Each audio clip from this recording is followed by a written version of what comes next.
네, 전일 아쉽게도 이제 국내 증시가 좀 가다마는 듯한 흐름이 연출이 됐습니다. 그 안에서 그래도 또 지수 대비 시장 대비 선방하는 종목들이 있었는데요. 특징주 오늘도 두 분과 자세히 정리를 해보겠습니다. 펠리즈 투자 리서치 김민수 대표, 이베스트 투자증권 이비즈 영업팀의 염승환 차장님과 함께합니다. 안녕하세요. 네, 셀트리온 그룹주 얘기로 시작을 해야 될 것 같습니다. 셀트리온이 항체 치료제 조건부 허가 신청이 또 임박했다라는 소식에 전일 셀트리온 그룹주들이 전체적으로 들썩였어요. 네, 네. 일단 요즘 회장님의 자신감 넘치는 원사들이 이런 결과를 만들어내지 않았나라는 네. 생각이 들고 있는데요. 그런 쪽으로 봤을 때 일단 임상 이상 결과가 조만간 나올 걸로 보여지고 있는데 이제 이상이긴 하지만 그래도 조건부 허가를 신청한다는 관점 쪽에서 변화가 나오고 있는 흐름들이고요. 특히 우리나라 처음으로 뭐 치료제 관련된 백신은 아니라고 하더라도 치료제 관련된 어떤 상징적인 의미가 있다는 관점 쪽에서 매수세가 좀 몰리는 흐름들인데, 그러니까 또 이제 글로벌 임상 3상도 개시가 앞두고 있는 상황 쪽에서 이제 10개국 정도에서 진행을 한다고 합니다. 그러다 보니까 치료제 쪽에서는 지금 시장에서는 백신을 계속 보고 있는데 치료제 쪽에서는 강자가 될 것이 아니냐라는 기대감 때문에 주가도 어제 강하게 반응했다고 봐야 될 것 같고요. 게다가 어제는 셀트리온 제약이 가장 셌습니다. 그렇다는 얘기는 아무래도 생산과 관련된 쪽의 모멘텀을 좀 더 부각받지 않았나라는 생각은 들고 있는데 잘 모르겠습니다. 왜 셋 중에서 강한지는. 네. 저도 보면서 그 생각했는데. 네, 그냥 네. 차이는 딱 그거죠. 뭐 어떤 유통 판매, 그러면 생산 뭐 이런 쪽이다 보니까 그런 쪽에서 좀 더 부각받지 않았나라는 생각은 들고 있는데, 하지만 이제 치료제라는 관점은 초기에는 백신이 더 많이 수요가 있겠죠. 그러다 보니까 치료제는 생각보다 그렇게 많은 수요가 나올 가능성보다는 백신이 먼저긴 하겠는데, 게다가 또 치료제의 수익성 같은 경우도 아직까지는 정부 보조금이나 이런 쪽이 많이 집행이 돼서 나왔던 부분까지 생각하게 되면 그렇게 비싸게 받을 수가 없겠죠. 그런 쪽을 감안을 하게 되면 아마 어떤 상징적인 의미 외에는 아무래도 어떤 계산기를 따져봐서 수익을 따진다라고 하게 되면 그렇게 큰 쪽은 아니지 않을까라는 관점 쪽에서는 바라보지만, 일단 지금은 시장에서 치료제 백신에 대한 어떤 허들을 하나씩 넘었을 때 주가는 강하게 나왔다는 관점 쪽에서 그에 따른 기대감이 반영됐다는 관점으로 보게 되면 추격 매수는 안 하셨으면 좋겠습니다. 오늘 당장 신규로 사시는 거는 별로 바람직하지 않을 것 같고요. 차라리 또 흔들렸을 때 접근하는, 그래서 트레이딩 전략은 모르겠는데 지금 현재는 조금 더 약간 호흡을 좀 가다듬고 대응하자라고 말씀드리고 싶습니다. 뭐 뉴스가 나올 때마다 계속 이런 패턴이 좀 반복될 그렇죠. 수밖에 없는 상황이다라고 역시나 좀 전체적으로 정리를 해주셨습니다. 셀트리온 그룹주들에 대한 이슈를 저희가 먼저 살펴봤고요. 다음 특징주는 현대건설기계입니다. 현대중공업 지주가 두산 인프라코어 인수 유력 후보로 지금 거론이 되는데, 현대건설기계에게 또 두산 인프라코어 매각 이슈가 긍정적인가요, 차장님? 네, 당연히 네. 뭐 좋을 수밖에 없죠. 왜냐하면 이제 현대중공업의 이제 그 건설기계 부분이 원래 이제 네. 현대건설기계 떨어져 나온 거잖아요. 근데 이게 이제 그 인수 주체는 현대중공업 지주입니다. 그러니까 지주회사가 돈을 지불을 하고, 현대건설기계 같은 경우 이제 두산인프라코어를 만약에 이제 인수를 하게 되면 굉장히 이제 시너지 효과를 얻게 되겠죠. 이제 비용 지불도 없고 뭐 영업이나 기술적인 면에서 뭔가 좀 같이 협력을 하면서 시너지 효과를 좀 기대할 수가 있기 때문에 굉장히 좀 현대건설기계 입장에서 뭐 전혀 나쁠 게 없는 그런 상황으로 좀 가는 것 같고요. 그리고 중국의 굴삭기 시장도 굉장히 좀 뜨겁습니다. 지금 한 7개월 연속 50% 정도 성장하고 있고, 또 최근에 이제 현대건설기계가 주력인 그 나라가 인도죠.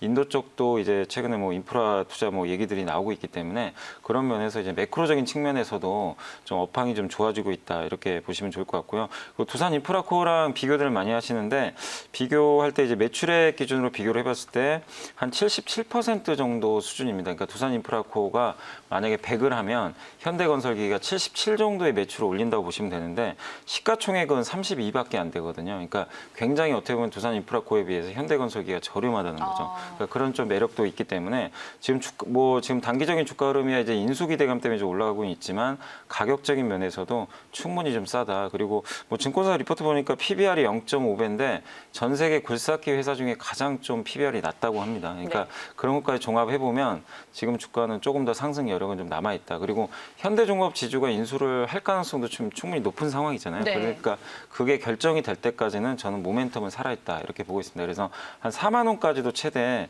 열려 있으니까 지금은 한번 좀 꾸준하게 들고 가는 전략이 좀 낫지 않을까 이렇게 좀 말씀을 드리겠습니다. 네, 어제 보면서 언제 3만 원이 넘었지 이랬는데 또 추가 상승 흐름까지 현대건설기계에 대해서 전망을 해주셨습니다. 다음 이제 김민수 대표님과 볼 종목이 제로투세븐입니다. 특징주로 정말 오랜만에 이제 언급이 되는 종목인 것 같은데 자사의 제품이 중국 왕홍과 협업해서 뭐 역대 최대 완판을 기록했다고요? 네, 지금 제로투세븐은 작년에 실적이 상당히 의미적으로 나왔기 때문에 네. 관심이 좀 필요한 회사라고 보여지고 있는데요. 오, 네. 뭐 회사 이름에서 다 나오죠. 제로투세븐, 0세부터 7세까지입니다. 네. 그런 쪽에 유아동 관련된 쪽의 전문인데 어떻게 보면 쉽게 말씀드리면 이제 패션 관련된 그러니까 즉 의류 관련된 쪽이 한 35% 그리고 또 로션이라고 하죠. 궁중비책. 예, 저도 애들 이걸로 한번 발라봤는데 좋더라고요. 아, 좋아요? 네, 네. 저도 발라봤습니다. 네, 별 차이는 없는데 저는요. 근데 이런 쪽으로 봤을 때 이제 지금 국내에서 이어졌던 지위가 이제 해외 쪽으로 특히 중국이나 홍콩 쪽으로 지금 드라이브를 많이 거는데 어제 나왔던 얘기가 왕옥이죠. 왕홍. 네, 스타들께서 이제 라이브 커머스를 진행을 했는데 리자치라고 하나요? 이분이 팔로워가 1억 명이라고 합니다. 우리나라 인구의 2배네요. 네. 네. 이 정도의 팔로워를 갖고 있는 분이 궁중비책을 써서 완판시켰다고 합니다. 뭐 1분 30초인지 3분 만인지 뭐 완판을 시켰다고 하다 보니까 그에 따른 기대감이 주가에 반영됐다고 보여지고 있는데 하지만 제가 보기에는 그보다는 더 이 광군제 때 매출이 잘 나왔을 게 아니냐. 특히 중국 사람들한테 인기가 높다고 하더라고요. 궁중비책 관련된 쪽은 상대적으로 로션 관련된 쪽인데 아이들 쪽에 발라보니까 좋더라. 입소문이 나면서 중국 쪽에서도 매출이 강하게 나오는 부분들이다 보니까 이런 변화가 실적으로 반영되는 기조가 얼마큼 나올지를 좀 더 체크를 해봐야 될 것 같은데 지금 기준으로 보게 되면은 시총이 한 1,800억대인데 작년 실적과 올해는 이제 코로나 특수성을 반영해서 흔들렸다고 하더라도 점진적으로 이제 과거와는 다른 실적 패턴이 나온다고 하게 되면 그렇게 비싸지 않다고 생각됩니다. 그렇기 네. 때문에 지금 어제 강하게 반응했던 정도는 일단 좀 기다려 봐야 될 것 같고요. 그래서 혹시나 주가가 한 9,000원대 밑에 한 8,500원대 정도까지 눌림목이 들어온다라고 하게 되면 제가 보기에는 한번 중국의 변화와 함께 소비 관련된 흐름들을 생각하면서 한 번쯤 매수해봐도 되지 않을까라는 관점 쪽에서 적어도 한 11,000원대, 12,000원대는 가지 않을까라는 생각은 들고 있습니다. 네, 알겠습니다. 9,000원 아래로 이제 또 조정을 받게 되면 한번 매수 기회를 충분히 노려볼 만한 종목이다라고 제로투세븐에 대해서 전략을 세워주셨습니다. 다음 이제 염 차장님이랑 볼 종목은 DB 하이텍입니다. 최근에 뭐 대형 반도체주 그리고 반도체 소부장 관련주들 뭐 지속적으로 많이 말씀을 해주셨잖아요. 차장님께서도 DB 하이텍은 내년까지 좀 어떻게 보고 계시는 종목이세요? 이제 우리 흔히 말하는 이제 아날로그 반도체라고 하는데 네. 이제 그 8인치, 뭐 10인치, 12인치 이런 식으로 나누는데 8인치에 좀 특화된 파운드리 회사라고 좀 보시면 좋을 것 같고 이쪽 같은 경우는 지금 이제 주로 우리 카메라에 그러니까 스마트폰 카메라에 들어가는 그 이미지 센서라고 있습니다. 그쪽을 주로 이제 생산을 하는데 이게 지금 굉장히 공급이 부족해요. 그러니까 만들 수 있는 업체가 그렇게 많지가 않고 특히 수요는 엄청납니다. 그러니까 삼성전자도 이 CIS, 그러니까 이미지 센서를 외부 파트너사에 좀 위탁을 할 정도로 지금 굉장히 좀 공급이 좀 부족한 상태인데 또 얼마 전에 그 중국 SMIC라는 이제 그 파운드리 회사가 미국의 이제 제재로 인해 가지고 또 생산이 어려워진 점도 굉장히 지금 업황을 좀 좋게 만드는 요인 중에 하나가 좀 될 것 같습니다. 그래서 지금 상당히 좀 호황을 좀 누리고 있는데 문제는 DB하이텍이 좀 결정을 내려야 될 것 같아요. 왜냐하면 좀 증설을 해야 되거든요. 어떻게 네. 되니까 지금 거의 가동률이 100%에 다가오고 있는데 지금 밀려드는 주문을 소화할 방법이 없어요. 안 그러면 이제 공장을 좀 증설을 해줘야 되는데 경영진은 또 언제 이게 업황이 꺾일지 모르다, 그러니까 꺾일 수 있다는 그런 부담감이 또 있는 것 같아요. 괜히 또 증설을 했다가 그러니까 그런 거에 대한 이제 트라우마가 있다 보니까 쉽게 결정을 못하는 것 같은데 어쨌든 빨리 증설을 하는 것밖에 방법이 없습니다. 그래야 네. 4만 원을 전 넘어간다고 보거든요. 그래서 지금 단기적으로는 뭐 3만 8천 원까지는 열려 있는데 회사의 좀 증설 여부에 따라 주가 리레이팅이 달려 있으니까 그 부분은 좀 체크를 하셔서 대응을 하시는 게 좋을 것 같습니다. 앞에 사자를 보려면 일단 증설 이게 해소가 잘 돼야 되고 뭐 그러면 DB 하이텍 기존에 들고 계신 분들은 이 부분만 체크하면서 좀 장기적으로 홀딩해도 네, 괜찮은 뭐 거 크게 빠질 건 없는데 이제 위가 열리기 위한 모멘텀이 하나 생겨줘야 되는데 네. 그게 없으니까 좀 약간 지루할 수는 있어요. 그러니까 그 점을 염두에 두시고 가져가시되 언제 증설이 되느냐. 그러니까 증설되면 그때는 또 한번 비중 늘릴 기회라고 저는 보고 있거든요. 그래서 조금 지금은 지켜보는 전략이 필요할 것 같습니다. 알겠습니다. 그런 부분들 때문에 또 주주분들이 많이 답답해하고 네. 계신 상황이네요. 알겠습니다. 알겠습니다. 전일 또 잘 갔던 DB 하이텍 만나봤고요. 저희가 이제 이번에는 오스템 임플란트를 살펴볼 텐데 이베스트 투자증권의 리포트빨도 좀 있었던 것 같고 최근에 뭐 전체적으로 이쪽 섹터가 또 나쁘지 않은 것 같아요, 대표님. 뭐 덴티움도 예전에 소개를 해주셨고 네, 오스템 임플란트. 네, 보다 보니까 임플란트 시장과 관련된 부분들은 나쁘지 않을 걸로 네. 보여지고 있기 때문에 계속 그 전부터도 좋게 봤는데 주가가 이틀 만에 또 급등을 하네요. 네. 네. 좀 너무 빠릅니다. 아, 잊고 지내면 어느 순간 갑자기 또 오르고 좀 이렇더라고요. 그게 세상사 같습니다. 네. 네.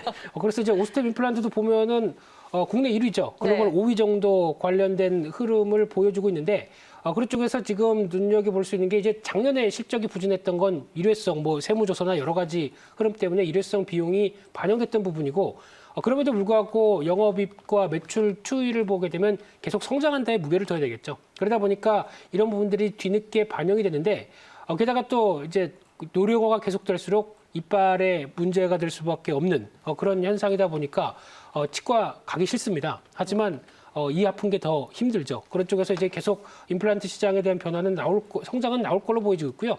게다가 또 변화가 마련된 게 문재인 헬스케어죠. 이쪽에서 65세 이상에 대한 임플란트에 대해서 이제 보조를 좀 더 확대하는 모습들이 나오는 흐름들 쪽에서 특히 치과를 이제 쉽게 말씀드리면 코로나19 때문에 못 갔다라고 하게 되면 계속 참다가 코로나19가 좀 안정되면 또 치과 가겠죠. 이런 쪽에 여러 가지 변화를 생각했을 때는 내년의 실적과 변화들은 계속 성장한다의 무게를 맞춰야 될 것 같고요.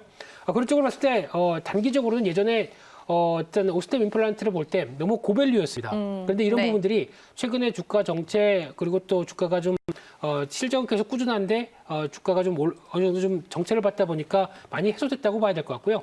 따라서 지금 관점으로 봤을 때는 이틀째 랠리를 펼치면은 또 주가가 흔들릴 가능성이 있겠죠. 그런 상황 쪽에서 아마 제가 보기엔 한 52,000원대 밑에서 포인트를 잡는 게 좋아 보이고요.